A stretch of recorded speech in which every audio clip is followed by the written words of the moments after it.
मई का मंथ है और गर्मी काफ़ी बढ़ गई है, तो बहुत सारे लोगों के गुलाब खराब हो रहे हैं। या तो पत्ते झुलस रहे हैं या धीरे धीरे पौधे की स्टेम खाली पड़ रही है। अगर पौधा किसी का ठीक है तो उस पर फूल नहीं आ रहे हैं। लोग इस बात से भी कंफ्यूज हैं कि इतनी गर्मी में गुलाब को धूप में रखना चाहिए, और रखना चाहिए तो कितनी देर रखना चाहिए, उसे फुल धूप में रखें या सेमी शेड में, और उस पर फर्टिलाइज़र क्या दें इतनी गर्मी में। तो इन सब सवालों के जवाब इस वीडियो में आप पा सकेंगे, और मैं उम्मीद करती हूँ आपको ये वीडियो काफ़ी मददगार साबित होगा। तो मई के मंथ में दिल्ली में तो टेम्परेचर 44-45 डिग्री तक चला गया है। तो इस भीषण गर्मी में मेरे प्लांट्स की हालत कुछ इस तरह से है। पहले बात कर लेते हैं धूप की। तो गुलाब को धूप तो बहुत पसंद है, लेकिन 35 डिग्री से ज़्यादा का टेम्परेचर बिल्कुल पसंद नहीं है। तो इस स्थिति में जब टेम्परेचर 45 डिग्री तक जा रहा है, तो हम गुलाब को सिर्फ मॉर्निंग या इवनिंग की 3-4 घंटे की ही हल्की धूप प्रोवाइड कराएंगे। यानी कि मॉर्निंग में 9-10 बजे तक, और शाम को जो है 3-4-5 बजे वाली धूप ही इसे प्रोवाइड कराएंगे। या फिर इसे दीवार की छाया में रख देंगे या बड़े पेड़ की छाया के पास रख देंगे, या हम इसे ग्रीन नेट के नीचे रखेंगे। देखिए सूरज अब ऊपर चला गया है, तो धूप थोड़ी तेज़ हो गई है, तो इसको जो है ग्रीन नेट में से छनी छनी सी धूप इसको मिल रही है। और ग्रीन नेट हमेशा 75% वाला ही बेटर रहता है। इसे धूप भी मिलती रहती है और शेड भी बनी रहती है। तो हम बात करते हैं वाटरिंग की। तो गुलाब को रेगुलर पानी तो पसंद है, लेकिन मिट्टी सौगी बिल्कुल पसंद नहीं है। तो इसकी मिट्टी इस तरह से होनी चाहिए, सौगी नहीं है लेकिन गीली है। और दूसरा क्या करेंगे कि सुबह 6-7 बजे तक इसको अच्छे से हम वाटरिंग भी कर देंगे, और इसके पत्तों को ऊपर से नीचे से हर तरफ से बढ़िया से शॉवरिंग भी कर देंगे। तो इससे क्या होगा ना, सुबह सुबह इसको पानी देने से एक तो जब धूप निकलेगी तो इसके पत्ते बढ़िया से सूख चुके होंगे, सिर्फ इसकी मिट्टी ही गीली होगी। और शावरिंग करने से जो गर्मियों में स्पाइडर माइट्स वगैरह लग जाते हैं ना, तो 70-80% तो उनसे हम इस तरह से निजात पा सकते हैं। तो जब धूप निकलेगी तो पत्ते गीले नहीं होंगे, और फिर इसमें जो है फंगस की प्रॉब्लम भी नहीं होगी। तो नेक्स्ट बात आती है इसकी गुड़ाई की। तो इसको हर 20 दिन में ज़रूर से गुड़ाई कर दें। और सबसे बड़ी बात है कि गुलाब को गंदगी बिल्कुल पसंद नहीं है, तो इसमें जो पत्ते पड़े रहते हैं या कोई भी, या इसमें कोई घास वगैरह उग जाती है, तो उसे भी हम टाइम टाइम पर हमें निकालते रहना चाहिए। इसके गमले को साफ़ सुथरा रखना चाहिए। वो घास वगैरह जो उग जाती है ना, वो इसका रोज़ का फर्टिलाइज़र भी चुरा लेती है। तो गुड़ाई करने से जो है इसका एयर सर्कुलेशन मिट्टी का बहुत बढ़िया रहेगा। तो अब हम बात कर लेते हैं प्रूनिंग की। तो गुलाब को प्रूनिंग बहुत ही ज़्यादा पसंद है। तो सबसे पहले क्या करेंगे ना, अपने प्रूनर पर या फिर सीज़र पर हम स्टरलाइज़ कर लेंगे, या फिर सैनिटाइज़र से, या मैं तो ये साफ़ का फंजीसाइड ही अप्लाई कर रही हूँ। और जितनी भी इस प्लांट पे पीली पत्तियाँ हैं जो झुलस गई हैं या फिर पीली हो गई हैं, उनको हमें हटा देना है, निकाल देना है। तो देखिए इस पर नई ग्रोथ तो स्टार्ट हो गई है, नई पत्तियाँ भी आ रही हैं, और आप देख रहे हैं तो बर्ड भी बन रही है। तो क्या करते हैं ना कि जो पीली पत्तियां हैं, ये इसका सारा खाना ले लेती हैं, तो इनको बढ़ने नहीं देती हैं। तो इसको हमें टाइम टाइम पर काटते ही रहना पड़ता है। तो अपने प्लांट की सब पीली पत्तियां भी हटा दें। और कोई स्टेम अगर काली पड़ रही है, कि देखिए जैसे कि ये स्टेम काली पड़ रही है, तो इसको भी हम हटा दें। ये फंगल अटैक हो सकता है, तो धीरे धीरे आपका प्लांट खराब भी हो सकता है। तो कई बार लोग हर साल सर्दियों में गुलाब खरीदते हैं और गर्मियों में उनका मर जाता है या फिर उनमें फूल नहीं आता है। तो फूल ना आने का एक कारण है कि ग्राफ्टेड गुलाब होता है, तो वो जंगली गुलाब पर ग्राफ्ट किया होता है। ध्यान न देने की वजह से ऊपर वाला ग्राफ्टेड प्लांट खराब हो जाता है, और नीचे जो जंगली गुलाब है वो उगता रहता है, जिसमें सिर्फ पत्ते ही पत्ते आते रहते हैं, फूल नहीं आते। तो अब जो मैंने इसकी जो स्टेम काटी थी या फिर जहाँ से पत्तियाँ काटी थी, तो वहाँ पर मैं ये फंजीसाइड अप्लाई कर रही हूँ, या फिर हल्दी भी अप्लाई कर सकते हैं, ताकि कोई फंगल अटैक ना इस पे आए। तो हमें ये पत्तियां हटाते रहना है, नहीं तो आपका प्लांट धीरे धीरे सिर्फ हरा भरा रहेगा, लेकिन उसमें फूल नहीं आएगा। तो देखिए इसके फूल जो है ना हमेशा टिप पे ही होते हैं। जो नीचे से एक लंबी सी ब्रांच लगती है ना, जो ग्राफ्टेड के नीचे से, तो उस पर कभी भी फूल नहीं आते हैं, वो जंगली पौधा होता है।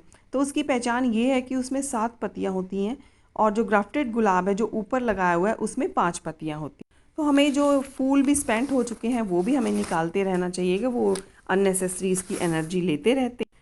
और जितने भी एक्स्ट्रा पत्ते हैं, डेड शूट्स हैं, उसको भी हमें निकालते रहना पड़ेगा। इन पर फूल कभी भी नहीं आएंगे, ये सिर्फ हमारे प्लांट की एनर्जी ही ले लेंगे बस। तो देखिए ये है ग्राफ्टेड गुलाब, ये कलम लगाई हुई है और ये ऊपर से ग्राफ्ट किया हुआ है। तो नीचे से, बिल्कुल नीचे से जो है, इसमें से एक लंबी सी स्टेम निकलती है, तो वो जंगली गुलाब होता है। और ये जो ऊपर 1-1.5 इंच ऊपर ये जो किया हुआ है ना, ये जो निकले हुए हैं, ये ग्राफ्टेड गुलाब है। अब इनका देखिए फूलों का साइज़ भी छोटा हो गया है, और ये स्पेंड भी हो गए हैं, तो इनको भी हमें काटते रहना चाहिए। तो इनको भी हम काटते रहेंगे, तो फिर जो है सारी एनर्जी जो है नई पत्तियाँ और नई फूल खिलाने में प्लांट की लगेगी। देखिए नई नई बर्ड्स आ रही हैं, और ये देखिए ये जो पत्ती है इसका कोई काम नहीं है, जो नई पत्तियाँ हैं यहीं पर फूल खिलेंगे, तो इन पत्तियों को भी हमें काटते रहना चाहिए। तो नई नई पत्तियाँ और आएंगी। देखिए जो जो भी ये एक्स्ट्रा पत्ती हैं इनको सबको हमें ट्रिम कर देना चाहिए। तो देखिए मेरे तो सारे प्लांट अब ट्रिम हो गए हैं, तो अब इसमें नई नई ग्रोथ बढ़िया से स्टार्ट हो गई। तो अब बारी आती है अब इनके फर्टिलाइज़र की। तो देखिए फर्टिलाइज़र से पहले मैं बता दूँ, ये जो प्लास्टिक पॉट में लगा था तब मेरे पास मिट्टी का पॉट नहीं था, लेकिन हम अगर मिट्टी का पॉट में गुलाब लगाते हैं तो फिर बहुत ही बढ़िया उसकी ग्रोथ उसमें होती है। तो इसको मैं इसमें शिफ्ट कर दूँगी फिर बाद में।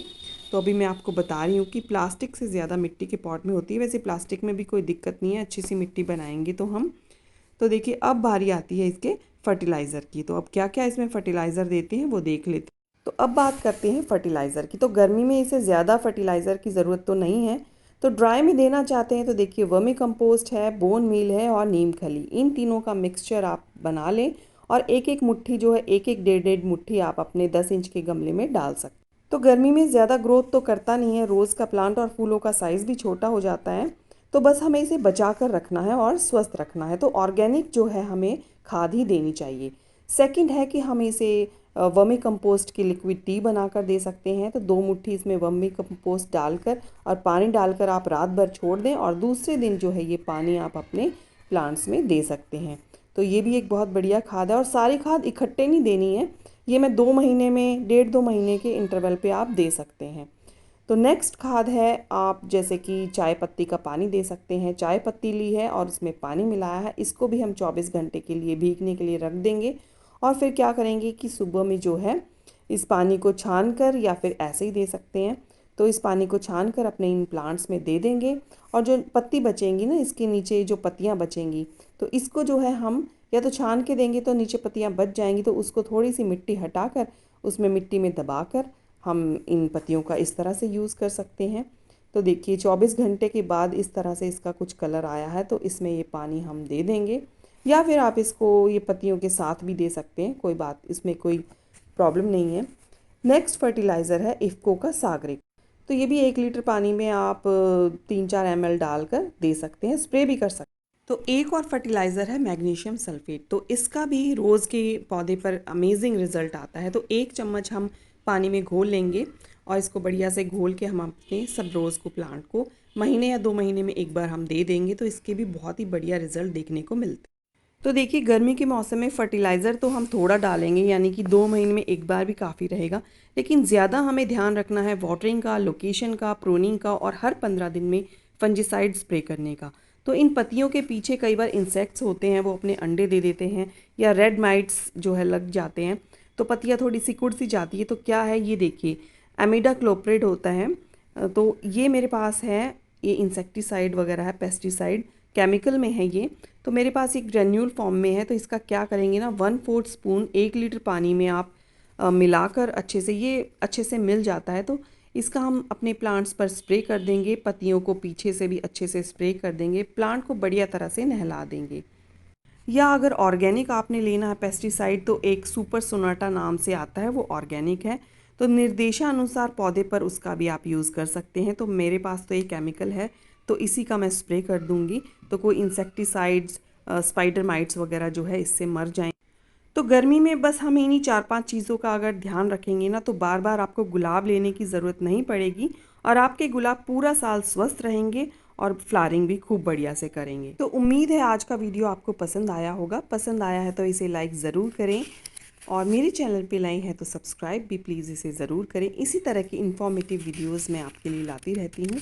तो मिलती हूँ किसी नेक्स्ट वीडियो में। Till then bye and happy.